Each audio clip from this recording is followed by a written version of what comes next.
I just had to let you know you're. She had me been she had me Hai semuanya, perkenalkan saya Kebetulan Menjelaskan. Di sini saya akan menjelaskan tentang populasi, sampel, dan fungsi. Pengertian populasi. Menurut Walter M. Emery mengungkapkan populasi adalah sebuah komponen elemen yang dapat kita gunakan untuk membuat beberapa kesimpulan. Populasi terbagi menjadi dua, yaitu populasi target dan populasi terjangkau. Selanjutnya kita akan membahas tentang pengertian sampel. Emery mengungkapkan sampel adalah bagian kecil dari anggota populasi yang diambil menurut prosedur tertentu sehingga dapat mewakili populasinya. Namun, sebagiannya anggota dari populasi tersebut sampel. Kemudian kita akan membahas pengertian sampel.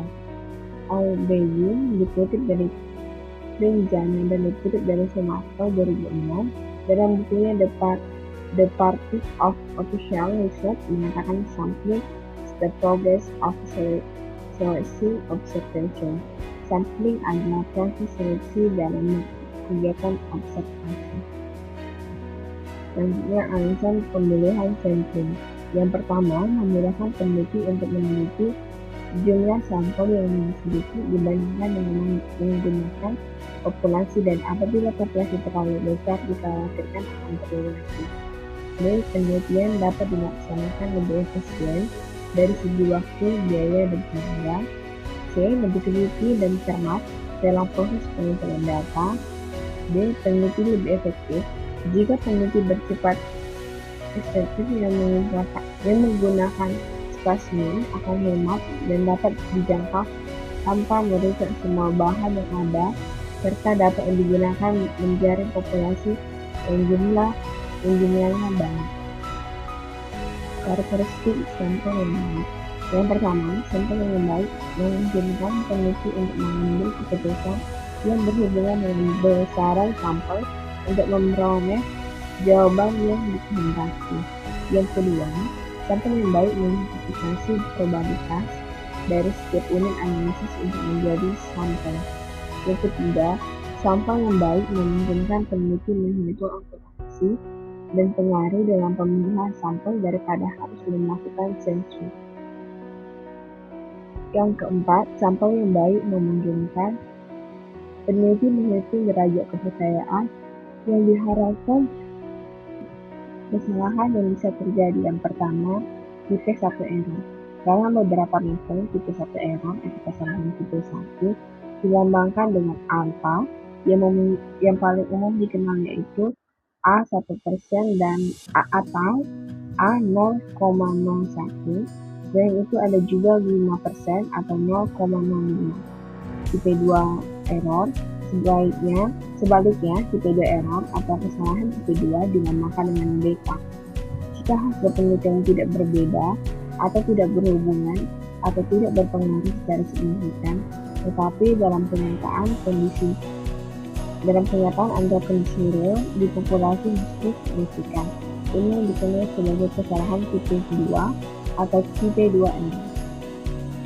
Pembahasan kita yang terakhir ada proses pemilihan sampel. Proses pemilihan sampel adalah suatu kegiatan yang berurutan. Adapun kegiatan yang dilakukan dalam pemilihan sampel ditunjukkan dalam pemilihan sampel berikut. Yang pertama, proses penelitian populasi. Kedua, penelitian unit pemilihan sampel. Ketiga, penentuan kerangka pemilihan sampel. Keempat, penentuan desain sampel. Kelima, penentuan jumlah sampel. Dan yang terakhir, pemilihan sampel. Selanjutnya kita akan membahas soal kasus. Soal kasus yang pertama, dari 300 remaja putri di SLAS, peneliti hanya mengambil 75 orang untuk diperiksa kadar hemoglobin dan pola makan. Pertanyaannya, yang dimaksud sampel adalah? Jawabannya adalah B. Sampel adalah sebagian dari populasi yang diambil untuk mewakili keseluruhan populasi. Dalam kasus ini, 75 putri yang diteliti adalah sampel. Selanjutnya, soal kasus yang kedua. Peneliti memilih 5 remaja putri secara acak menggunakan undian dari daftar nama seluruh siswa. Pertanyaan titik sampling yang digunakan adalah jawaban tepat adalah C. Dengan alasan simpang random sampling adalah teknik pengambilan sampel secara acak tanpa memperhatikan karakteristik tertentu, sehingga setiap anggota populasi memiliki peluang yang sama untuk terpilih. Dan soal kasus yang terakhir, peneliti yang hanya memilih remaja putri yang memiliki kadar hemoglobin kurang dari 12 gram per desiliter untuk diteliti lebih lanjut terkait asupan zat gizi. Pertanyaannya, teknik sampling yang digunakan adalah, menurut saya jawabannya adalah B. Purpose sampling adalah teknik pemilihan sampel berdasarkan kriteria tertentu yang ditetapkan peneliti. Dalam kasus ini, remaja dengan HB kurang dari 12 gram per desiliter yang dipilih.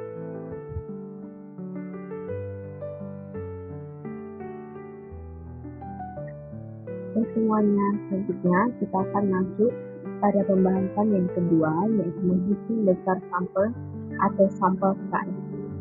Menghitung besar sampel, menetapkan besarnya atau jumlah sampel di suatu penelitian tergantung pada dua hal, yaitu pertama, adanya sumber-sumber yang dapat digunakan untuk menentukan batas maksimal dari besarnya sampel. Kedua, kebutuhan dari rencana analisis yang menentukan batas minimal dari besarnya sampel. Selanjutnya, rumus sampel. Yang pertama, rumus Wibison. Rumus Wibison adalah teknik pengambilan sampel apabila jumlah populasi yang sangat besar dan tidak terbatas, sehingga jumlah sampel tidak diketahui dan dipastikan, maka peneliti menggunakan penentuan populasi dengan rumus Wibison dan Friedman dan Acodon 2020, yaitu apabila nilai tidak diketahui dapat menggunakan standar defisiensi sebesar 0,25. Rumus yang kedua, penelitian cross-sectional. Jumlah sampel untuk studi cross-sectional dalam peneliti ini dihitung menggunakan teknik cluster random sampling. Teknik ini digunakan bila mana populasi tidak terdiri dari individu-individu, melainkan dari kelompok individu atau cluster. Rumus yang ketiga, rumus case control adalah rumus yang digunakan untuk mencari besar sampel, terutama jika menggunakan ukuran proporsi. Besar sampel untuk penelitian case control adalah bertujuan untuk mencari sampel minimal untuk masing-masing kelompok khusus dan kelompok kontrol. Kadang-kadang peneliti membuat perbandingan antara jumlah sampel kelompok kasus dan kontrol, tidak harus 1:1, tetapi juga bisa 1:2 atau 1:3 dengan tujuan untuk memperoleh hasil yang lebih baik. Ada rumus yang keempat, rumus cohort yang dicari adalah jumlah minimal untuk kelompok exposure dan non-exposure atau kelompok terpapar dan tidak terpapar. Jika yang digunakan adalah data proporsi, maka untuk penilaian cohort nilai P0 pada rumus di atas sebagai proporsi yang sakit pada populasi yang tidak terpapar, dan P1 adalah proporsi yang sakit pada populasi yang terpapar, atau nilai P1 sama dengan P0 XRR atau reaksi resik jika nilai P adalah data kontinu, misalnya rata-rata berat badan, tinggi badan, dan IMT, atau tidak dengan bentuk proporsi, maka penentuan besar sampel untuk kelompok dilakukan. Selanjutnya ada rumus Lemieux. Peneliti yang menggunakan rumus dari Lemieux 1997 karena populasi yang dituju sangat besar dan jumlahnya dapat berubah-ubah. Rumus selanjutnya dan yang terakhir, rumus Fige dan Morgan. Sampel adalah sebagian dari populasi yang diambil untuk mewakili populasi yang sudah diteliti.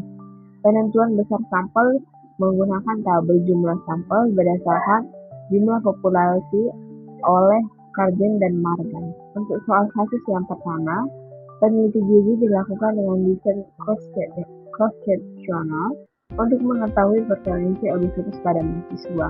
Rumus yang paling sesuai digunakan adalah dan yang tepat adalah B, karena peneliti cross-seksional yang bertujuan mengetahui prevalensi atau proporsi obesitas menggunakan rumus estimasi proporsi, karena output yang diukur adalah persentase kejadian dalam populasi. Soal kasus yang kedua, dalam peneliti cross-seksional, P1 dan P2 digunakan untuk, yang tepat adalah C, mengukur prevalensi pada kelompok dengan alasan pada peneliti cross-seksional P1 dan P2 digunakan untuk menunjukkan proporsi atau prevalensi suatu kondisi pada kelompok yang dibandingkan, misalnya kelompok terpapar atau tidak terpapar. Dan soal kasus yang terakhir, dalam peneliti gizi, peneliti memiliki tingkat kesalahan atau D sebesar 0, dibandingkan dengan 0,05. Dampak terhadap jumlah sampel adalah, jawaban yang tepat adalah B, sampel semakin sedikit dengan alasan semakin besar nilai D atau tingkat kesalahan, maka ketelitian peneliti menurun, sehingga jumlah sampel yang digunakan menjadi lebih sedikit. Sebaliknya, semakin kecil D, maka sampel akan semakin besar. I just had to let you know you're